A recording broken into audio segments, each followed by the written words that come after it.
Welcome to this Killik Explains Finance video. This week, what MiFID means for you. Now, if I'd been given £1 for every time someone comes up to me in the street and says, what's MiFID II all about? I'd have £1. But I know that people out there are quite worried about it, and it does affect the way that firms deal with clients and customers. So I'm going to try and snapshot a vast new piece of regulation into some kind of practical, here's what is changing type tips, if you like. So, with no more ado, in a nutshell, what is MiFID II? Well, it's the second Market in Financial Instruments Directive, to give it its full title. The first was 2007. These things take a while to organise, so we've had the next one a decade later, if you like, start of this year, by which I mean the start of January 2018. It's an attempt to harmonise financial markets regulation across the EU, and it applies post-Brexit until we formally leave the EU and are able to implement our own rules. So anyone thinking, does this apply to the UK? Well, yes, it does, for the time being, certainly. Its key aims, well, it has a worthy aim, even if in certain places one can argue it may not necessarily achieve those aims, given the way the UK market operates. But nonetheless, the aim is investor protection. EU consumers, goes the logic, should know what they're buying and why, how much it will cost, and how it is subsequently performing. Unfortunately, that translates into you having to give advisors quite a bit more information and them having to bombard you in return with quite a bit more information. Whether that's a good thing, well, the EU think it is. So, on we go. What's new then? I'll try and summarise what isn't new, if you like, and what's changed. So it's on MiFID I, MiFID II. So investors will notice changes in three key areas. Now, these are not the only MiFID changes, and these are specific to private investors, if you like, but nonetheless, I would group them into suitability, reporting frequency, and client disclosures. And the word here basically is if you think firms are being nosy, why do they need all this information? Why have I got to do all this stuff? It's basically regulatory compliance. Some of it, I have to say, is a good thing. Some of it, people will find a little bit annoying. Okay, so with no more ado, what do we got? Suitability. Now, what hasn't changed?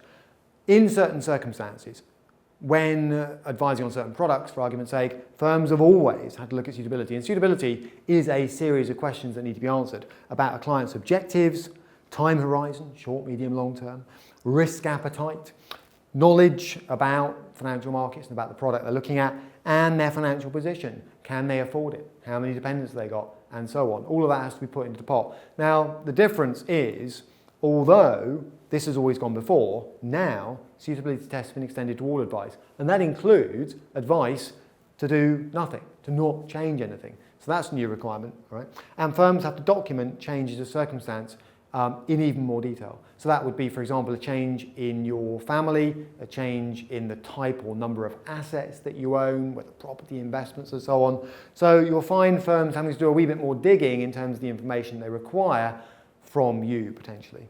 And firms have to report every client transaction by the end of the day. You might say, well, what's that got to do with me? Well, that requires that they have the right legal identifier for you in place. So don't blame firms in one sense. They are basically doing what the regulator requires under these new rules. And, being fair, the more they know about the stuff on the left and document it, the better, hopefully, the advice that you'll receive. Reporting frequency then. So what hasn't changed? Firms have always had to provide regular reports. So examples are what we normally call contract notes, transaction confirmations. A lot of people will be familiar with those. And periodic updates, valuation summaries and statements. So what's changed? Well, basically, some of these have to go out more often. So custody statements, to take an example, now have to go out a minimum of quarterly, whereas in the past, firms have tended to get away with annually. And now, every time a portfolio drops by 10% or more, there is an obligation to notify client. Now, this could backfire potentially because someone might suddenly receive one of these things and think, crikey, what am I supposed to do? Am I supposed to dump this thing?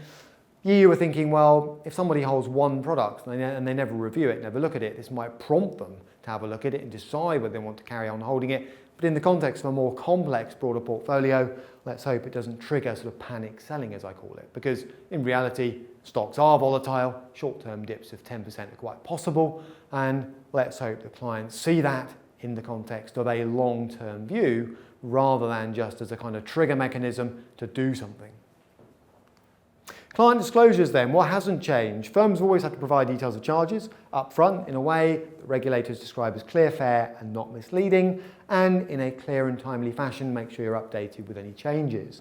So now we've got a greater emphasis on showing initial costs versus ongoing costs, more detailed disclosures when somebody changes from one service to another, and an annual disclosure of total costs. So again, it's more information is better information. That's the use philosophy, whether or not you and I agree with it in every situation.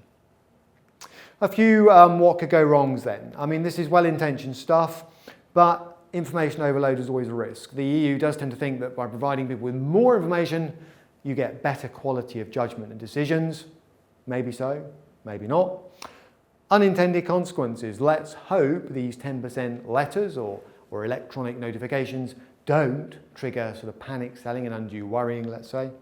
And less choice and reduced market access. Now that can come about because of the thing called the Products Directive, which basically requires the initial issuer of a product, such as a bond or a share, to retain ultimate responsibility for it all the way through the food chain. So let's hope that doesn't result in, say, banks pulling up the drawbridge to retail investors when it comes to access to things like retail bonds and potentially IPOs.